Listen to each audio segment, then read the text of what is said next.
Pierre Serret. OK, merci, merci, Impisa Marie.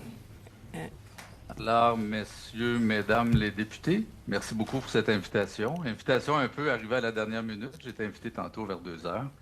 Alors, voilà, j'ai préparé mes notes pour faire une présentation sur la relation qu'il y a entre le programme d'assurance-emploi, les nécessaires modifications, changements qui étaient espérés et le vide un peu sidéral qu'on a retrouvé dans le budget et dans cette loi d'exécution du budget. Je voudrais vous rappeler une chose. Le programme d'assurance-emploi est le seul programme social qui est exclusivement de compétence fédérale.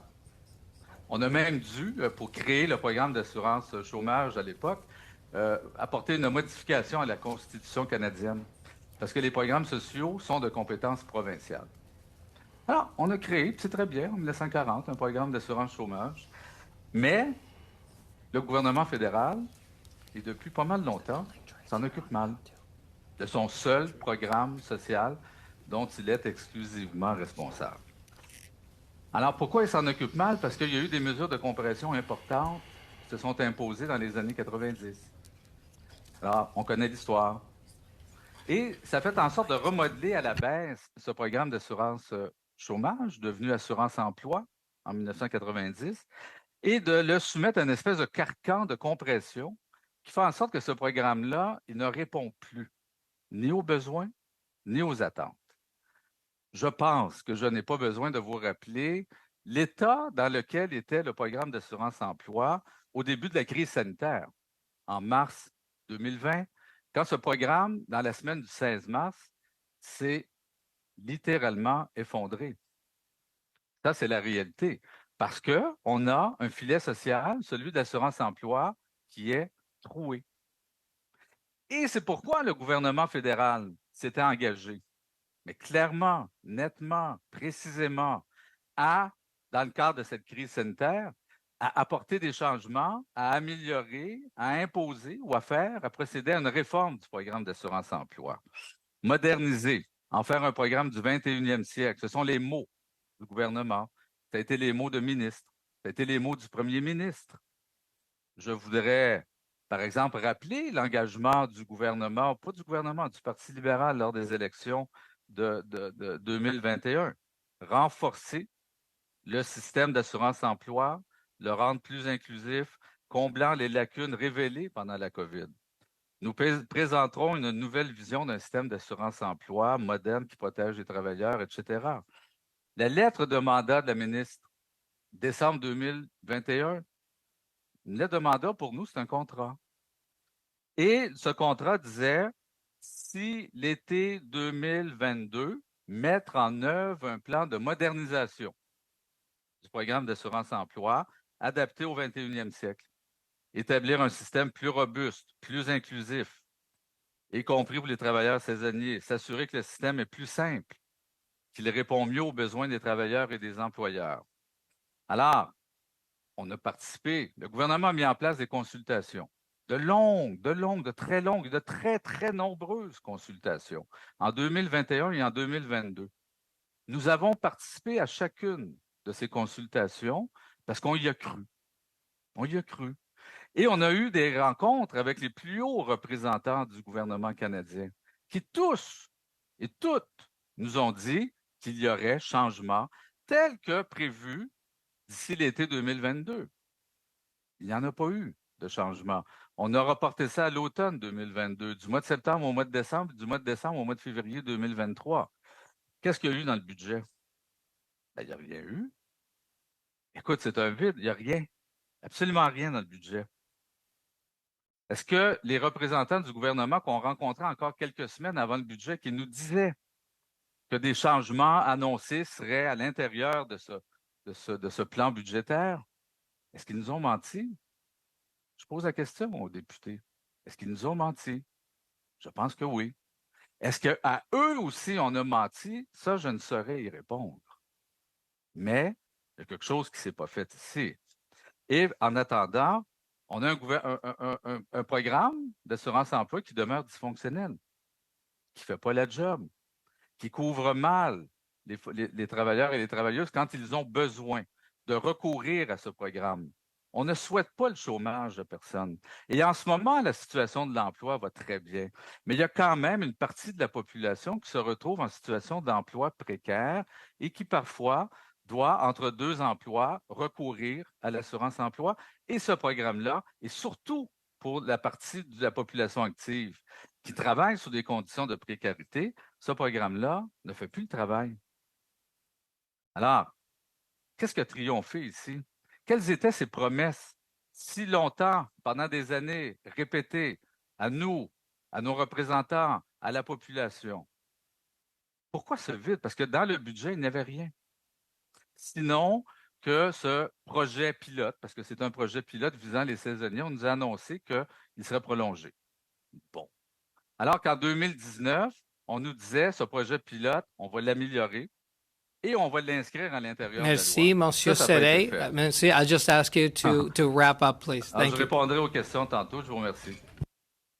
Merci à pied levé comme ça d'avoir accepté l'invitation, avoir couru pour aller chercher un casque d'écoute, puis être ici parmi nous. Votre témoignage a été très apprécié.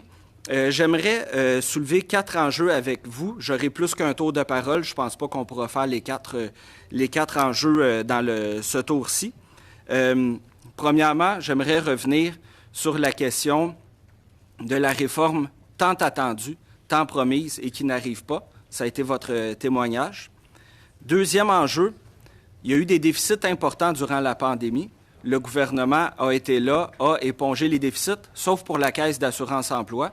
Donc, avec la loi qui oblige la Caisse à s'équilibrer au cours des sur 7 ans, bien, ça force les cotisants, les travailleuses, travailleurs, à éliminer le déficit. C'est 17 milliards qu'on va chercher dans leur poche. Et, bien, à mon avis, ça rend impossible toute réforme du régime en maintenant ça. Et ça aurait pris quelque chose dans C-47, le projet de loi. Ça n'y est pas. Donc, j'aimerais avoir vos commentaires sur ces deux éléments-là. Mais juste avant, je vais vous questionner plus tard sur les deux éléments qui sont dans C-47, à savoir, vous y avez fait référence, le simple prolongement là, du projet pilote pour le trou noir. Et ça, c'est la section 35 de la partie 4. Et à la section 38 de la partie 4, je ne sais pas si vous avez eu le temps de prendre connaissance de la réforme du tribunal de la sécurité sociale. C'est essentiellement ce qui avait déjà été amené et qui est repris ici. Mais d'abord, sur l'obligation d'équilibrer les fonds de la Caisse et que le gouvernement refuse de prendre en charge le déficit de la pandémie et la réforme tant attendue qu'on ne trouve pas. Je vous écoute. Merci.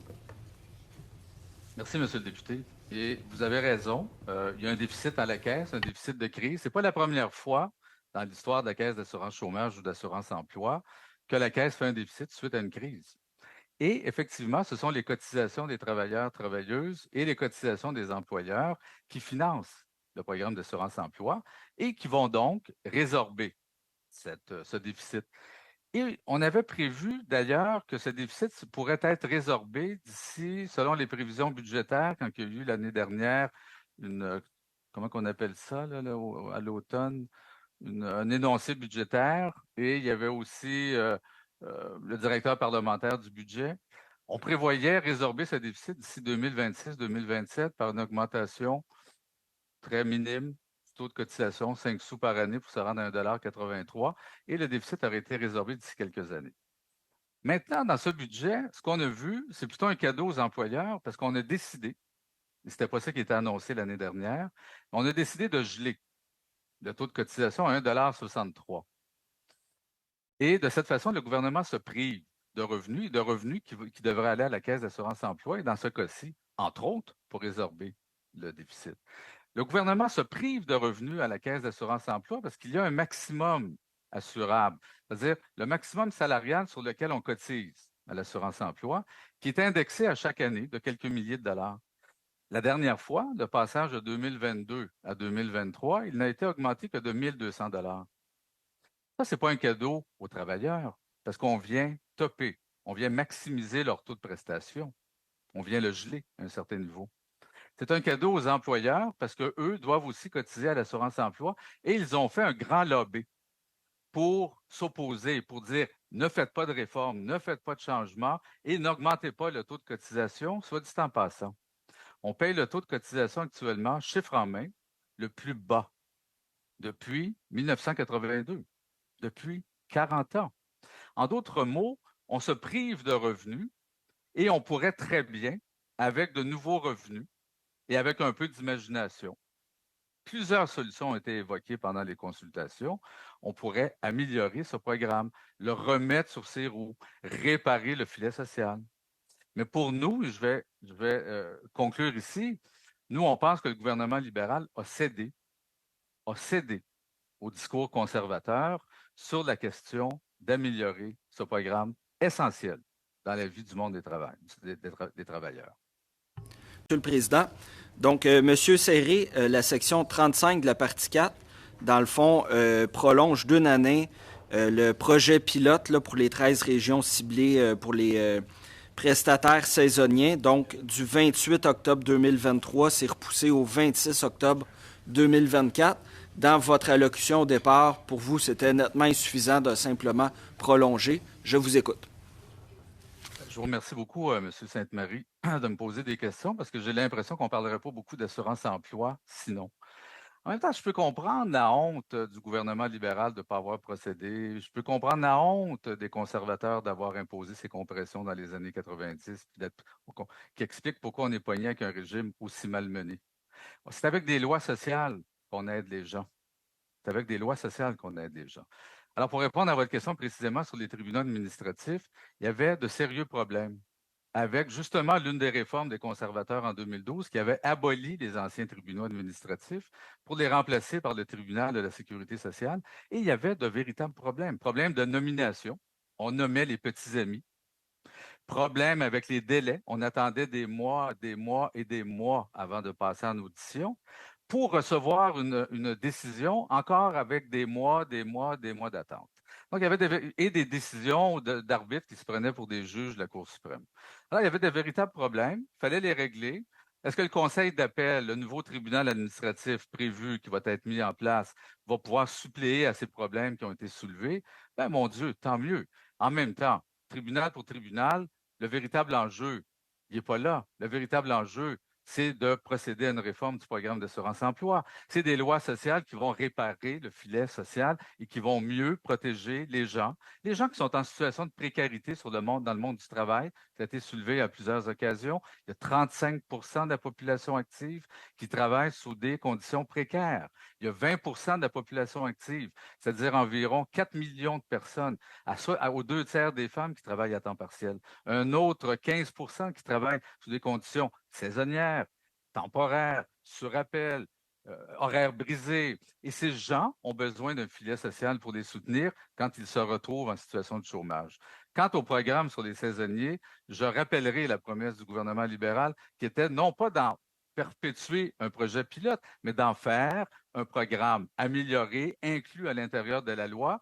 Et encore une fois, tout ça est repoussé. On pousse les choses par en avant et on ne règle pas pour de vrai les problèmes. Et c'est fort malheureux, vraiment. Ben, c'est très clair. Je vous remercie beaucoup et souhaitons que ça change et vite. Merci. The block and MP Sainte-Marie for 2.5 minutes. Merci, Monsieur le Président. Monsieur Serré, au début de la pandémie, Bill Morneau, il nous a dit que l'assurance-emploi fonctionnait pas assez bien pour soutenir les gens qui perdaient leurs revenus. Fait qu'il a décidé le gouvernement a décidé de mettre l'assurance de côté, tellement le système fonctionne mal, pour mettre des mesures temporaires, donc moins ciblées et plus chères. Là, la pandémie est terminée, puis on revient à l'assurance-emploi qui ne fonctionne pas, malgré la promesse de la réformer pour l'été passé, puis après ça, avec un retard à l'automne passé. Tout ça est passé. Là, on est dans une conjoncture où il y a beaucoup d'incertitudes. On le voit, l'inflation, les taux d'intérêt, la misère humaine. Là, on a des témoins qui témoignent de ça aujourd'hui. À mon avis, c'est le moment idéal pour entreprendre cette réforme. C'est maintenant ou jamais. Donc, j'aimerais une dernière fois avoir vos commentaires ou si vous voulez ajouter d'autres éléments en lien avec l'assurance-emploi devant les membres du comité. Puis encore une fois, je vous remercie pour avoir répondu à pied levé comme ça à notre invitation. Et moi, je vous remercie, M. Sainte-Marie, pour vos excellentes questions. C'est vrai que c'est le moment ou jamais pour régler le problème de l'assurance-emploi, mais pour le gouvernement, c'est jamais le bon moment. Quand on était au cours de la crise, en plein cœur de cette crise, on nous disait, ah ben non, on peut pas parce que là, c'est la crise, on fera ça après. Alors, on est rendu après, la situation de l'emploi va très bien, l'argent rentre. Quand la situation de l'emploi va bien, l'argent dans la caisse d'assurance-emploi rentre. Mais on nous dit, ben non, c'est pas le temps. Alors, c'est jamais le temps. Et en même temps, si on ne répare pas le filet social, on se condamne comme société à revivre à la prochaine crise, parce qu'il va y avoir des prochaines crises. Elle sera quoi? Économique? Elle sera financière? Elle sera sanitaire? Elle sera environnementale par les changements climatiques? On voit ce qui se passe dans l'Ouest. On voit un peu ce qui se passe à travers le monde.